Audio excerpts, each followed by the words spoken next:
Hello guys আজকে আমরা class 7-এর unit 9 a bicycle in good repair by Jerome এটার ইংলিশ টু বেঙ্গলি ট্রান্সলেশন করব। Let's get started. A man I knew proposed one evening we should go for a long bicycle ride together on the following day, and I agreed. একটা লোক যাকে আমি চিনতাম propose মানে এই প্রস্তাবটা দেয় একদিন সন্ধেবেলায় যে আমাদের খুব বড় একটা লং বাইসাইকেল রাইডে একসঙ্গে যাওয়া উচিত। কবে? তার পরের দিন। তো এই প্রস্তাবে আমার ভালো লেগেছিলো, সেজন্য আমি সম্মতিও দিয়েছিলাম। ঠিক আছে, আমরা কালকে সাইকেলে করে একটা লং রাইডে যাব। I got up early. For me, I made an effort and was pleased with myself. না সেরকম কথা মতো আমি কী করলাম, I wake up early for me. আমি পরের দিন তাড়াতাড়ি উঠলাম। ফর মি মানে আমার জন্য। তো আমরা বোঝা যাচ্ছে যে সে একজন আর্লি রাইজার নয়, কিন্তু পার্টিকুলারলি সেই দিনের জন্য কষ্ট করে সকাল সকাল ঘুম থেকে উঠেছিল। I made an effort and was pleased with myself. এবং এই সকালে ওঠার জন্য আমাকে অনেক বেগ পেতে হয়েছিল। I made an effort মানে অনেক বেগ পেতে হয়, মানে অনেক চেষ্টা চরিত্র করে তবেই আমি উঠতে পেরেছিলাম। এবং আমি এটা করতে পেরে নিজেকে আমার ভালোই লাগছিল। মানে I was pleased with myself, মানে আমি নিজেতেই প্রসন্ন ছিলাম যে হ্যাঁ আমি এটা করতে পেরেছি। He came half an hour late. যার সঙ্গে আমার যাওয়ার কথা ছিল সে আধ ঘন্টা দেরিতে এলো। I was waiting for him in the garden. আমি আমাদের বাগানে তার জন্য অপেক্ষা করছিলাম। It was a lovely day. দিনটা খুব সুন্দর, একটা চমকপ্রদ একটা দিন ছিল। He said, তারপরে সে এসেই বলল, That's a good looking machine of yours. How does it run? আমি সাইকেলটা নিয়ে অপেক্ষা করছিলাম। সে সাইকেলটা দেখে বলল কি, বাহ সাইকেলটা দেখতে তো খুব সুন্দর। How does it run মানে কীরকম চলে এটা? Oh, like most of them, I answered. তো আমি উত্তর দিয়েছিলাম, অন্য আর 5টা সাইকেল যেরকম চলে সেরকমই চলে। Easily enough in the morning, মানে সকালবেলায় মনে হয় যে খুব সোজা চালানো। গোজ আ লিটল স্টিফলি আফটার লাঞ্চ, আর লাঞ্চের পরে যখন চালাই তখন মনে হয় একটু আড়ষ্ট হয়ে গেছে। মানে এটা সাইকেলটা তো পাল্টায় না, সাইকেলটার যে বসে আছে বা চালাচ্ছে সে লাঞ্চের পরে তার পেট ভারী হয়ে যায়, তখন সাইকেলটা চালাতে একটু কষ্ট হয়। সেই জন্য বলছে লাঞ্চের পরে একটু একটা জড়সড়ো হয়ে যায়, একটু আড়ষ্ট হয়ে যায় সাইকেলটা। আর সকালবেলা ফ্রেশ থাকে, টায়ার্ড থাকে না, তখন মনে হয় যে সাইকেলটা সে খুব সহজেই চালাতে পারছে। তো সেই কথাটাই বলল। He caught hold of it by the front wheel and the fork and shook it violently. তো এই কথাটা শুনে সে সামনের চাকাটা আর ফর্কটা ধরে নিল।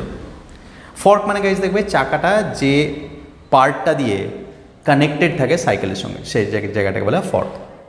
আর তারপরে সেটা ধরে, সামনে চাকাটার ফর্কটা ধরে সে খুব হিংস্রভাবে বলা যেতে পারে ঝাঁকাতে শুরু করলো। I said, don't do that, you'll hurt it. তখন আমি বললাম কি, করো না, এটা আঘাত লেগে যাবে তো সাইকেলটার। তার মানে বোঝা যাচ্ছে সাইকেলটা তার খুব প্রিয়, সেটাকে হার্ট ইট। একটা সাইকেল তো একটা নির্জীব বস্তু, সেটাকে তো আর আঘাত করা যায় না। তার মানে বোঝা যাচ্ছে he treated this cycle as one of his companion, তার নিজের একটা সঙ্গী হিসাবে এবং একটা জীবন্ত সঙ্গী হিসাবেই সে সেটাকে ট্রিট করতো। এবং সেই জন্য সে বললো কি, এত জোরে ঝাঁকিও না, এর আঘাত লাগবে। I did not see why he should shake it. It had not done anything to him. তখন সেই ছেলেটা যার সাইকেল, সে নিজে মনে মনেই বলছে যে আমি এই কারণটা খুঁজে পাচ্ছিলাম যে তার এই সাইকেলটাকে এত জোরে ঝাঁকানো কেন উচিত। এই সাইকেলটা তো তার কোনো ক্ষতি করেনি। বিসাইডস, এছাড়াও ইফ ইট ওয়ান্টেড শেকিং, এই সাইকেলটা যদি শেকিংয়ের প্রয়োজন, মানে একটু ঝাড়পোছ বা নাড়ানোর প্রয়োজন হয়, I was the proper person to shake ইট। এই সাইকেলটাকে শেক করার মানে ঝাঁকানোর আসল অধিকার তো আমার আছে। I felt much as I should had he started walking my dog. Now এই যখনই আমার সাইকেলটা সামনের চাকাটা ধরে সে ঝাঁকাচ্ছিল, তখন আমার ততটাই খারাপ লাগলো যতটা খারাপ সে যদি আমার যে পোষা কুকুর আছে সেইটাকে মারধর করতে শুরু করে যতটা আমার খারাপ লাগবে, এই সাইকেলটা ধরে যখন সে ঝাঁকাচ্ছিল তখন আমার ঠিক ততটাই খারাপ লাগছিল। He said, this front wheel wobbles. তারপরে সে এরকম ঝাঁকিয়ে বললো কি, সামনের চাকাটা তো মনে হচ্ছে হিলছে বা নড়ছে। I said, it doesn't if you don't wobble it. তখন আমি বললাম, হ্যাঁ ঠিকই, তুমি ঝাঁকাচ্ছ নাড়াচ্ছ তাই নড়ছে, তুমি যদি না নাড়াও তাহলেই নড়বে না। It didn't wobble. As a matter of fact, nothing worth calling a wobble. বললো কি, না এর আগে তো এটা নড়তো না। As a matter of fact মানে আসল ব্যাপারটা হচ্ছে হয়তো মাঝে মাঝে একটু আধটু নড়ে, কিন্তু সেটাকে ওয়েবল বলা যায় না। মানে সেটা থেকে এই সিদ্ধান্তে আসা যায় না যে সামনের চাকাটা দুর্বল বা সামনের চাকাটা ঠিকমতো জায়গায় প্লেস করা নেই। He said this is dangerous, have you got a hammer? বলো কি না, এটা তো ভীষণ বিপজ্জনক। একটা কাজ করো, তোমার কাছে কি একটা হাতুড়ি আছে? I ought to have been firm. না, এইখানে অট টু হ্যাভ মানে শুড হ্যাভ বিন, আমার এখানে একটু দৃঢ় হওয়ার প্রয়োজন ছিল, কিন্তু আমি হতে পারিনি। But I thought that perhaps he really did no something about the business. কিন্তু আমি ভাবলাম যে এত কনফিডেন্সলি, এত বিশ্বাসের সঙ্গে, প্রত্যয়ের সঙ্গে বলছে, তাহলে নিশ্চয়ই সে সাইকেলের ব্যাপারে খুব ভালো জানে, অনেক জ্ঞান আছে, তার জন্যই বলছে। So I went to the tool shed to see what I could find. সেই জন্য আমি ওর কথার মতো টুল শেডে গেলাম যে হাতুড়ি বা তার মতো কিছু খুঁজে পাই কিনা সেটা দেখার জন্য।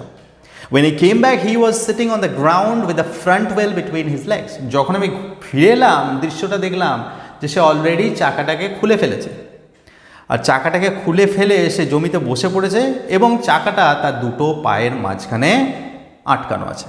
হি ওয়াজ প্লেইং উইথ ইট। আর সে কী করছিল? সে ওই চাকাটা নিয়ে খেলছিল, টুইডলিং ইট রাউন্ড বিটুইন হিজ ফিঙ্গার, এবং তার আঙুল দিয়ে সেই চাকাটাকে ঘোরাচ্ছিল। The remnant of the machine was lying on the gravel path beside him.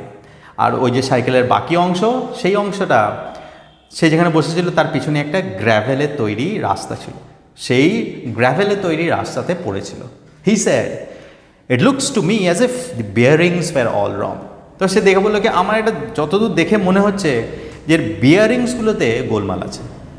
I said, "Don't you trouble about it anymore. You'll make yourself tired. Let us put it back and go off." আমি ওকে নিরস্ত করার জন্য বললাম কি, don't you trouble about it, তো তোমাকে এর জন্য অসুবিধা পোহাতে হবে না। I'll make yourself tired, তুমি ক্লান্ত হয়ে যাবে। তুমি একটা কাজ করো, চলো আমরা আবার চাকাটাকে লাগিয়ে গেট অফ মানে বেরিয়ে পড়ি। He said, we may as well see what is the matter with it now it is out.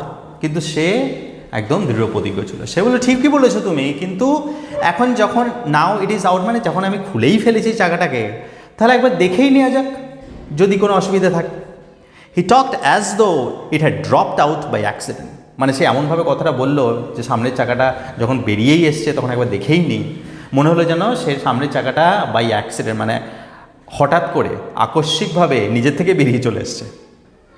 Before I could stop him he had unscrewed something somewhere. এবং আমি কিছু বলে ওকে থামানোর আগেই সে কিছু জায়গায় কিছু স্ক্রুকে খুলতে শুরু করে দিয়েছে এবং খুলেও ফেলেছে। And out roll all over the path some dozen or so little balls. এবং এই কী একটা স্ক্রু খুললো আমার ঠিক আন্দাজ নেই, সঙ্গে সঙ্গে দেখলাম খুব ছোট ছোট বলস গড়াগড়ি খেতে লাগলো সারা জমিতে। Catch them, he shouted, catch them. বলো কি, এই কুড়াও কুড়াও, ধরো ওগুলোকে। We mustn't lose any of them, একটাও হারালে চলবে না কিন্তু। He was quite excited about that, এবং সে ভীষণ উত্তেজিত ছিল। We grovelled round for half an hour and found 16. Grovel round মানে হাঁটুতে ভর করে চলা। তো আমরা হাঁটুতে ভর করে বা হামাগুড়ি দিয়ে উপুর হয়ে আধ ঘন্টা চেষ্টা করে 16টা খুঁজে পেলাম। He said he hoped we had got them all because if not it would make a serious difference to the machine. সে তখন বলল কি, আশা করছি যতগুলো থাকার প্রয়োজন সবকটাকে আমরা খুঁজে পেয়েছি, কিন্তু যদি একটাও মিসিং থাকে তাহলে কিন্তু এই সাইকেলটা আগের মতো আর থাকবে না, সাইকেলটা কিন্তু অনেক বিপদ, মানে সাইকেলটা ঠিকঠাক চলবে না। I put them for safety in my hand, সেই জন্য আমি সুরক্ষার জন্য, সুরক্ষিতভাবে রাখার জন্য সেই 16টা বলকে আমার টুপির মধ্যে রাখলাম। It was not a sensible thing to do, I admit. কিন্তু আমি এখন এটা স্বীকার করতে বাধ্য হব যে ওই টুপির মধ্যে রাখা কাজটা আমার খুব একটা বুদ্ধিমানের কাজ হয়নি। He then said that while he was about it he would see to the chain for me. তারপরে আবার আরও সে বললো যে ঠিক আছে, আমি যখন খুলেই দিয়েছি সামনের চাকাটা, তাহলে আমি ইসি মকে পেয়ে মানে এখানে তাহলে আমি চেনটাও দেখিনি একবার। And at once began taking off the gear case. এবং এটা বলার সঙ্গে সঙ্গে হঠাৎ করে গিয়ার কেসটা খুলতে শুরু করে দিল, কারণ গিয়ার কেসের সঙ্গে চেনটা কানেক্টেড থাকে, গিয়ার কেসটা খুললে তবেই চেনটা বের করা যাবে। I did try to dissuade him from that, আমি তাকে নিরস্ত করার চেষ্টা করেছিলাম। I told him what an experienced friend of mine once said to me solemnly. আমি তাকে এটা বলে নিরস্ত করার চেষ্টা করেছিলাম যে একবার আমার একটা বন্ধু আমাকে খুব আন্তরিকভাবে নিজের মনে করে একটা কথা বলেছিল যে if anything goes wrong with your gear case, যদি তোমার গিয়ার কেসটা খারাপ হয়ে যায়, sell the machine and buy a new one. তাহলে সেটাকে আর ঠিক করার চেষ্টা কর না, সেই সাইকেলটা বেচে দিও, বেচে দিয়ে একটা নতুন কিনো। ইট কামস চিপার, কারণ তুমি ওই গিয়ার কেসটা ঠিক করতে যা খরচা হবে তাতে তার থেকেও কম খরচে একটা নতুন সাইকেল চলে আসবে। তো সে আমাকে আন্তরিকভাবে এটা বলেছিল, সেই জন্য তুমি গিয়ার কেসটা খুলো না। গিয়ার কেসটা খুললেই ওটাতে যদি কোনো অসুবিধা থাকেও তাহলে আমি আর এই সাইকেলটা রাখবো না, বিক্রি করে দেবো। তাহলে গিয়ার কেসটা খোলার কী দরকার? হি স্যাড, কিন্তু সে কি বলল? হ্যাঁ, people talk like that who understand nothing about machine. যারা মেশিন সম্বন্ধে বা সাইকেল সম্বন্ধে কিচ্ছু বোঝে না, জানে না, তারা এই ধরনের কথা বলে। Nothing is easier than taking off A gear case. একটা গিয়ার কেস খোলার থেকে সহজ আর কিছু নেই। I had to confess he was right, এবং আমাকে এটা স্বীকার করতেই হবে যে সে ঠিকই বলেছিল। In less than 5 minutes we had the gear case in 2 pieces। 5 মিনিটের মধ্যেই আমরা দেখতে পেলাম গিয়ার কেসটা 2 টুকরো হয়ে জমির উপরে পড়ে আছে, লাইং অন দ্য পাথ, মানে রাস্তার উপরে পড়ে আছে, অ্যান্ড ওয়াজ গ্রভেলিং ফর স্ক্রুজ। আর সে কী করেছিল? গ্রভেলিং, আবার সেই উপর হয়ে স্ক্রুজগুলো কোন দিকে চলে গিয়েছিল সেগুলো খোঁজার চেষ্টা করেছিল। হি said it was always a mystery to him the way স্ক্রুজ disappear. এবং সেই স্ক্রুগুলো খুঁজতে খুঁজতে সে বলেছিল কি এটা তার কাছে এখনও একটা রহস্যের বিষয় যে স্ক্রুগুলো কীভাবে উধাও হয়ে যায়। Common sense continue to whisper to me. এবং যখন এই সমস্ত ঘটনাগুলো চলছিল, আমি যখন দেখছিলাম আমার সাইকেলের সঙ্গে এরকম হচ্ছে, তখন আমার কমন সেন্স মানে সাধারণ জ্ঞান আমাকে চুপি চুপি বলছিল, stop him before he does any more mischief. তো আমার কমন সেন্স আমাকে চুপি চুপি বলছিল যে ওকে থামাও আর কোনো অনিষ্ট করার আগে। You have a right to protect your own property from the ravages of this lunatic. তবে কমন সেন্স মানে আমার মন আমাকে বলছিল যে তোমার অধিকার আছে তোমার প্রপার্টি, তোমার সম্পত্তি সাইকেলটা, সেই সাইকেলটার প্রোটেক্ট করার, মানে রক্ষা করা তোমার অধিকার আছে, ওটা তোমার নিজের প্রপার্টি। কার কাছ থেকে? ফ্রম দিস লুনেটিক, মানে এই বদ্ধ উন্মাদ তার এই যে ধ্বংসলীলা, র্যাভেজেস মানে ধ্বংসলীলা, এই ধ্বংসলীলা থেকে তোমার নিজের প্রপার্টিকে রক্ষা করার তোমার অধিকার আছে, তুমি থামাও ওকে। Take him by the scruff of the neck and kick him out of the gate. তারপরে আমি মনে মনে বলছিলাম, বা আমার কমন সেন্স আমাকে বলছিল যে ঘাড় ধরে লাথি মেরে ওকে গেট দিয়ে বের করে দাও। But I am weak when it comes to hurting other people's feelings. কিন্তু আমার একটা অসুবিধা আছে যে কাউকে হার্ট করা মানে আঘাত করা, ফিলিংস নয়, কারণ অনুভূতি। কারণ অনুভূতি আঘাত করতে আমি পারি না, আমি খুব দুর্বল হয়ে পড়ি। And I let him muddle on. Muddle মানে গোলমাল। তারপরে ওই যে সেই গোলমালটা করছিল, যে বিশৃঙ্খলটা করছিল, সেটা আমি ওকে করতে দিলাম। He gave up looking for the rest of the screws. সে কী করেছে? সে স্ক্রুজ খুঁজছিল, সেটা এখন হাল ছেড়ে দিয়েছে। আর স্ক্রুজ অনেক খুঁজে পায়নি, সেজন্য সে হাল ছেড়ে দিয়ে এবারে অন্য কাজে লেগেছে। He said screws had a knack of turning up when you least expected them. কী বলে হাল ছাড়লো? বললো কি চিন্তা করো না, স্ক্রুজদের একটা খুব ভালো গুণ আছে, যখন তুমি তাদেরকে আশা করবে না পাওয়ার, তখনই দেখবে তারা তোমার সামনে উদয় হবে। তো আমার ঠিক যখন দরকার হবে আমি ঠিক স্ক্রুগুলোকে পেয়ে যাবো, এইটা বলে আশ্বস্ত করলো। And that now he would see to the chain. বললো কি ঠিক আছে, সেটা যখন দরকার হবে ঠিক পেয়ে যাবো, এখন আমি একটু চেনটা দেখে নিই। He tightened it till it would not move. সে তারপরে চেনটা এতটাই টাইট করে দিল যে সেটা আর ঘুরছেই না। Next he loosened it until it was twice as loose as it was before. তারপরে সে লুজ করতে শুরু করলো। তারপরে আলগা করতে করতে এতটা আলগা করে দিল যে এর আগে যতটা আলগা ছিল তার ডবল আলগা হয়ে গেল। Then he said, we had better think about getting the front wheel back into its place again. তারপরে ওটাতেও যখন কিছু কাজ হলো না, তখন ও বললো কি হ্যাঁ ঠিক আছে, মোটামুটি ঠিকই আছে, এবারে চলো ফ্রন্ট হুইলটাকে লাগানোর ব্যবস্থা করি। I held the fork open. সেই জন্য ফর্ক যেটার মধ্যে লাগানো ছিল সেটাকে আমি খুলে, মানে দুদিকে একটু চাপ দিয়ে দুদিকে একটু সরিয়ে দিলাম, যাতে চাকাটাকে তার মাঝখানে প্রবেশ করানো যায়। And he worried with the wheel. এবং তারপরে সে হুইলটা নিয়ে ধস্তাধস্তি শুরু করলো, যাতে ওই অংশটা, মানে ওই ফাঁকা জায়গাটা, যাতে ওটাকে ঠিক করে সেট করা যায়। At the end of 10 minutes, 10 minute হয়ে গেল, কিন্তু সেই চাকাটাকে ঠিক জায়গায় সেট করতে পারলো না। তখন সেটা দেখে আই সাজেস্টেড, আমি তখন এই প্রস্তাবটা দিলাম। কি প্রস্তাব দিলাম? যে he should hold the fork, যে তুমি ফর্কটা ধরো, আমি চাকাটা লাগানোর চেষ্টা করছি। And that I should handle the wheel and we changed places. তারপরে এইভাবে আমরা জায়গা পরিবর্তন করলাম। At length we did get the thing into position. At length, তারপরে অনেক চেষ্টার পরে, অনেকক্ষণ পরে আমরা কোনোভাবে চাকাটাকে তার সঠিক জায়গায় সেট করতে সক্ষম হয়েছিলাম। And the moment it was in position he burst out লাফিং। আর যখনই চাকাটা ঠিক ঠিক জায়গায় লেগে গেছে ঠিক সেই সময় সে হাসিতে ফেটে পড়লো। I said what's the joke? আমি তো অলরেডি আমি রেগেছিলাম, তখন আমি বললাম কি হাসছো কেন, হাসির কী হলো? He said well I am an ass. তো বলে কি আমি একটা গাধা। It was the first thing he had said that made me respect him. এবং আমি মনে মনে বললাম যে হ্যাঁ, এতক্ষণে তুমি ঠিক কথাটা বলেছো। এবং এটা হচ্ছে প্রথম কথা যেটা সে বললো, এবং সেই কথাটা বলার জন্য আমি ওকে একটু রেসপেক্ট দিলাম, সম্মান দিলাম যে বাহ, তুমি নিজের সম্বন্ধে তোমার খুব ভালো জ্ঞান আছে, তুমি একদম ঠিক বলেছো, you are an ass. I asked him what had led him to the discovery. তখন আমি জিজ্ঞাসা করলাম যে এই যে তোমার যে আবিষ্কার যে ইউ আর অ্যান অ্যাস, কী দেখে তোমার এটা এই ধারণাটা এলো? হি স্যাড, তখন সে বললো কি উই হ্যাভ ফরগটেন দ্য বলস। বললো কি আরে আমরা তো বলসগুলো লাগাতেই ভুলে গেছি।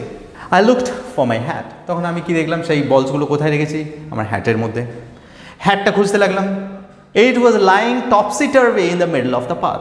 আমি দেখলাম হাওয়াতে সেটা উড়ে গেছে এবং হ্যাটটা টপসি-টার্ভি মানে উল্টে গেছে, উল্টে যে রাস্তার মাঝখানে পড়ে আছে। তার মানে তার ভিতরে যে 16টা বল ছিল সেগুলো এদিক ওদিক হয়ে গেছে। হি was of A cheerful disposition. কিন্তু এটা বলতে হবে তার ডিসপোজিশনের স্বভাব, সে খুব একজন হাসি খুশি মেজাজের বা স্বভাবের ছেলে। হি স্যাড, সে বলে কি well we must put back all we can find and trust the Providence. বলে কি ঠিক আছে, এখন যখন হয়ে গেছে কিছু করার নেই, যা আছে সেইগুলি আমরা লাগিয়ে দিই, আর বাকিটা প্রভিডেন্স মানে ভগবানের উপরে ছেড়ে দিই, আমাদের ভগবানের উপরে আস্থা রাখা উচিত। উই ফাউন্ড 11, তারপরে কোনো ক্রমে আমরা 11টা খুঁজে পেলাম।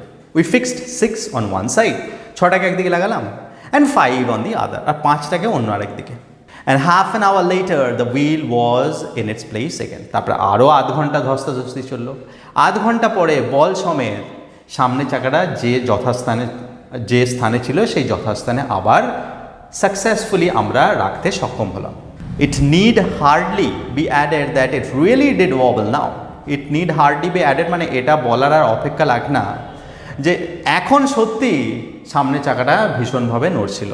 আর child might have noticed it, একটা ছোট ছেলেও সেটা দেখে বলে দেবে। He said it would do for the present. তখন সে কী করবে, সেই তো করেছে এটা, সে তখন বলে কি এখনের জন্য কাজ চলে যাবে। I said watching you do this is of real use to me. তখন এটা সার্কাস্টিকলি আমি বলেছিলাম, সার্কাস্টিক মানে ব্যঙ্গাত্মকভাবে, যে তুমি যখন এই কাজটা করছিলে তখন তোমার এই কাজটা দেখে আমার অনেক উপলব্ধি হয়েছে, আমার অনেক কাজে লেগেছে। It is not only your skill that fascinates me, শুধু যে তোমার দক্ষতা আমাকে মুগ্ধ করেছে তাই নয়, it is your cheery confidence in yourself. আর কিন্তু আমাকে আরও যে জিনিসটা বেশি মুগ্ধ করেছে সেটা হচ্ছে তোমার প্রত্যয় বা তোমার বিশ্বাস বা তোমার আত্মবিশ্বাস। কার উপরে? তোমার নিজের উপরে। তোমার নিজের উপরে যে আত্মবিশ্বাস, তুমি যেভাবে আমাকে বলেছিলে যে হ্যাঁ সাইকেল সম্বন্ধে তুমি সব জানো কিন্তু আদৌ তুমি কিছুই জানো না, তো সেই ব্যাপারটাই বলার চেষ্টা করতে, সেইটা আমাকে মুগ্ধ করেছে। ইয়োর ইনএক্সপ্লিকেবল হোপফুলনেস। ইনএক্সপ্লিকেবল মানে অবর্ণনীয়, মানে যেটাকে বর্ণনা করা যায় না, এরকম একটা আশাবাদী মন তোমার আছে। দ্যাট ডাজ বি গুড, সেই জিনিসটা আমাকে মুগ্ধ করেছে যে সত্যি মানুষকে এরকমই হওয়া উচিত। দাস এনকারেজ, তো এই কথা শুনে সে আবার আরও উৎসাহিত হয়ে পড়লো। He set to work to refix the gear case. So এই যে গিয়ার কেসটা যেটা অলরেডি সে ভেঙে ফেলেছিল সেইটাকে আবার ঠিক করতে বসে গেল। হি stood the bicycle against the house, সেই জন্য সে বাইসাইকেলটাকে বাড়ির দেওয়াল ছিল সেখানে হেলান দিয়ে আগে দাঁড় করালো। And worked from the off side, তারপরে অফ সাইড থেকে কাজ করতে শুরু করলো, সেটাতে কাজ হলো না। Then he stood it against a tree, তারপরে সেই সাইকেলটাকে সে একটা গাছের উপরে হেলান দিল। And worked from on side, তারপরে তার বিপরীত প্রান্ত থেকে কাজ শুরু করলো। Then I held it for him, তারপরে আমি সাইকেলটা ধরলাম। While he lay on the ground with his head between the wheels, এবং আমি যখন সাইকেলটা ধরেছিলাম সেই জমির মধ্যে শুয়েছিল আর তার মাথাটা দুটো চাকার মাঝখানে ছিল। And worked at it from below, এবং নিচের থেকে কাজ করতে শুরু করলো। অ্যান্ড ড্রপড অয়েল আপন হিমসেলফ, এরকম নিজে শুয়ে যখন কাজ করছিল তারপরে কিছু তেলও পড়ে গেল, মানে ওই চেনের মধ্যে তেল লাগানো থাকে সেই তেল। দেন হি টুক ইট অ্যাওয়ে ফ্রম মি, তারপরে সে আমার কাছ থেকে নিয়ে নিল সাইকেলটা। অ্যান্ড ডাবলড হিমসেলফ অ্যাক্রস ইট, তারপরে সে পুরো সাইকেলটার উপরে আড়াআড়ি করে শুয়ে পড়লো।